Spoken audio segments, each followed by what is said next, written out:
Welcome back. CNBC आवाज पर जारी है property Guru presented by signature global और आपके सवालों के जवाब देने के लिए आज के हमारे मेहमान मोहम्मद हसन साहब भी हमारे साथ बने हुए हैं। तो चलिए सवाल जवाब के सिलसिले को तुरंत ही आगे बढ़ा देते हैं। संतोष कुमार सिंह बंगलुरु से अब हमें कॉल कर रहे हैं। संतोष जी, बहुत स्वागत है आपका प्रॉपर्टी गुरु में।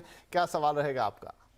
सर, हम नोएडा में प्रॉपर्टी देख रहे हैं। अगर नोएडा 65 और 72 के आसपास मिले तो हमारे लिए ज्यादा बेटर है, या उससे भी कोई आसपास हो जो 2 से 3 बेडरूम 60 to 70 लाख के बीच में। अच्छा, तो आप अभी तो बेंगलुरु में हैं, लेकिन नोएडा जाने का कोई खास रीजन? नहीं, मेरा रिलेटिव है, मेरे बेटी वहाँ रहती है, तो उसके लिए मैं देख रहा चलिए, हूँ। बहुत बढ़िया। तो ज़रूर आपकी सुपुत्री जो है उनके लिए हम कुछ अच्छी सलाह देने की कोशिश करेंगे। तो असलम सर, फिर एक बार सवाल नोएडा पे है, सेक्टर 62 या उसके आसपास, और 70 लाख तक का बजट है। 2 या 3 BHK जो मिल जाए, और रेडी पोजीशन एक ज़रूर इनकी चाहत है। देखिए, 62 में काफी, जैसा भी हमने प्रीवियस क्वेश्चन का भी आंसर करते हुए बोला कि इन सब एरियाज में अच्छे प्रोजेक्ट्स हैं जो पहले बन गए हैं, इधर 5 इयर्स या 10 इयर्स पुराने हैं, लेकिन अच्छी क्वालिटी कंस्ट्रक्शन है। उसमें थोड़ा सा अगर वो मेहनत करेंगे, अच्छे किसी कंसल्टेंट को हायर करेंगे उधर, तो डेफिनेटली उनको अच्छे ऑप्शन मिल सकते हैं।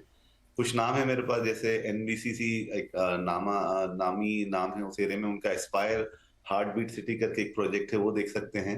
या अपना ये देव सी स्पोर्ट्स का फेज 2 है, वो उसमें देख सकते हैं। देन पंचशील ग्रीन्स है, उसका फेज 2 है, उसमें देख सकते हैं। या स्टेलार पार्क करके है, वो ये सब हैं जो जैसे एकदम आप बात कर रहे हैं तो नाम ध्यान में आते हैं। इसके अलावा अपना मुझे लगता है, जैसे हमने पिछले भी एडवाइस की थी, अगर आप और देखेंगे तो यहाँ पे काफी रेडी प्रॉपर्टी है। और विपिन जी ने भी जैसे लास्ट टाइम बोला अभी कि उसमें काफी इन्वेस्टर्स के फ्लैट्स भी हैं जो अच्छे टाइम के लिए रुके थे कि उनका वहां पे अच्छा बिक गया। तो ऐसे भी काफी फ्लैट्स अभी भी अवेलेबल हैं जो कि काफी बिक गए हैं पिछले 1-1.5 साल में। तो मुझे लगता है इस 60, अगर स्पेसिफिक सेक्टर 62 है तो ये सब नाम है, प्लस आप थोड़ा और देख सकते हैं। इसके अलावा जैसे हमने पहले भी बोला कि आपका क्योंकि बजट 55 लाख 70 लाख के बीच में है, तो थोड़ा अगर नोएडा या नोएडा एक्सटेंशन या ग्रेटर नोएडा तक आप जा सकते हैं, तो वहां पे आपको और अच्छे ऑप्शन मिल सकते हैं जो नई प्रॉपर्टीज होंगी। और मेरे ख्याल से अब तो कनेक्टिविटी का इतना बड़ा इशू भी नहीं है, तो वो भी एरिया आप एक बार देख सकते हैं। राइट संतोष जी, तो पर्टिकुलर सेक्टर की अगर हम बात करें 62 में, तो कुछ ऑप्शंस आपको दे दिए यहाँ पर असलम साहब ने। अभी ये पुराना एक एरिया है जहाँ पर प्रॉपर्टीज डेवलप हो चुकी हैं, तो रीसेल में मिलने के चांसेस ज़्यादा हैं, चाहे आप इन्वेस्टर फ्लैट ले लें या किसी और को। हाँ, किसी से अगर वहाँ लोकल किसी को आप ले लेते हैं, किसी एजेंट को या किसी ब्रोकर को या किसी कंसल्टेंट को, तो वो आपकी और मदद कर पाएंगे। लेकिन फिर भी आप जान पहचान या आसपास में पूछताछ के जरिए भी ऐसी चीज़ें देख सकते हैं। पेपर में एडवर्टाइजमेंट्स भी आते हैं। और जैसा एक और सुझाव दे रहे हैं असलम जी यहाँ, कि आप थोड़ा अगर आगे जा पाएँ, अगर आप नोएडा एक्सटेंशन या फिर ग्रेटर नोएडा की तरफ बढ़ते हैं, तो वहाँ आपको फिर नई प्रॉपर्टीज़ भी मिल जाएंगी, जहाँ पर आपको कुछ अच्छे बेहतर ऑप्शन, कुछ मॉडल कंस्ट्रक्शन के भी चांसेस रहेंगे। बाकी अगर आपको यही पर्टिकुलर सेक्टर चाहिए, क्योंकि बहुत सारे लोग डेवलप्ड इलाकों में ही रहना चाहते हैं जो ऑलरेडी स्टैब्लिश्ड है, तो फिर आपको रीसेल में कुछ अच्छे ऑप्शंस मिल सकते हैं जो आपको वहीं जाकर देखने होंगे। राइट, तो संतोष जी के लिए हो गई ये सलाह। अब हमारे अगले कॉलर हैं सचिन जाधव, जो हमें नवी मुंबई से कॉल कर रहे हैं। सचिन जी, बहुत स्वागत है आपका भी प्रॉपर्टी गुरु में। क्या सवाल रहेगा आपका? हेलो सचिन जी, आप सुन पा रहे हैं हमें? हाँ सर। हाँ सर, बताइए क्या सवाल होगा। हाँ सर, मेरा सवाल है, मेरा एक घाटकोपर में फ्लैट है 1 RK। ओके, उसकी प्राइस अभी 45 lakhs है, ठीक है। और उसका रेंट अभी मुझे 15,000 मिल रहा है। ठीक है जी। तो मुझे बेचना है, रखूँ, उसके बारे में मुझे उसके बदले मुझे रावेत में, उल्वे और कामोठा, ठीक है। राइट, कोई तो ऑप्शन आया है मेरे पास। घाटकोपर में कौन सा आपका लेना है? जरूर जरूर लक्ष्मी नगर में SRA में एक 1 RK है। 15,000 तक असलम साहब इनको किराया आ जाता है, और 40 के आसपास इसकी कीमत ये बता रहे हैं इस समय बाजार में है 40-45 के बीच। अब ये क्या करें, इसे रिटेन करें या फिर इसे बेचें, और फिर ये कमोठे, रावेत और जो करंजादे, ये सब इलाके हैं जिनकी ये बात पूछ रहे हैं कि वहाँ एक 2 BHK ले लें?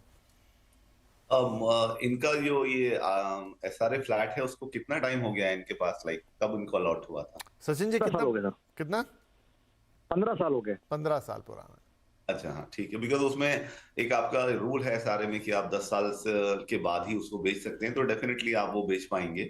तो मुझे लगता है अगर आपको 40-45 लाख के बीच में प्राइस मिल रहा है उधर, तो आप निकल सकते हैं उसमें।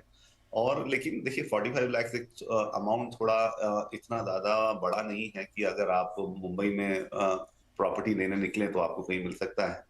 या तो आपको बहुत एक्सटीरियर में जाना चाहिएगा। अगर आपको सेंट्रल लाइन में जाना है तो मुझे लगता है करजत या करजत साइड या उससे भी थोड़ा आगे जाना पड़ेगा आपको, माथेरान की तरफ थोड़ा, या फिर पनवेल, या पनवेल से भी थोड़ा सा जो आसपास इलाके हैं उस एरिया में आप देख सकते हैं। या फिर अगर आपका ऑप्शन उसमें ओपन है कि ये जस्ट इन्वेस्टमेंट है, तो आप पूना की तरफ जा सकते हैं, क्योंकि पूना अभी काफी हॉट हो गया है मार्केट। तो पूना के जो आउटस्कर्ट्स एरिया हैं, जो एक्सप्रेस वे से खत्म होते ही सारे एरियाज आते हैं, जिसमें मामूडी, किबले या रावेत, इन एरिया में आपको 45 लाख में 2 BH मिलने की चांसेस हैं, क्योंकि रेप्यूटेड डेवलपर्स के तो प्राइसेस थोड़े ज्यादा रहेंगे, लेकिन कुछ अच्छे डेवलपर जो माइक्रो मार्केट या लोकल मार्केट में अच्छा काम करते हैं, उसमें आप चेक कर सकते हैं, तो वहां पे आपको मिल सकता है। मुझे लगता है मुंबई से ज्यादा वो ज्यादा आपके लिए ज्यादा बेटर रहेगा, क्योंकि मुंबई में कुछ भी करके आपको थोड़ा 45 बहुत ज्यादा, आपको कुछ अच्छे ऑप्शन नहीं मिल पाएंगे। तो मुझे लगता है कि आप अगर पूना में आउटस्कर्ट वेस्टर्न पार्ट में देखेंगे, तो आपका शायद जो इन्वेस्टमेंट का गोल है वो अचीव हो सकता है।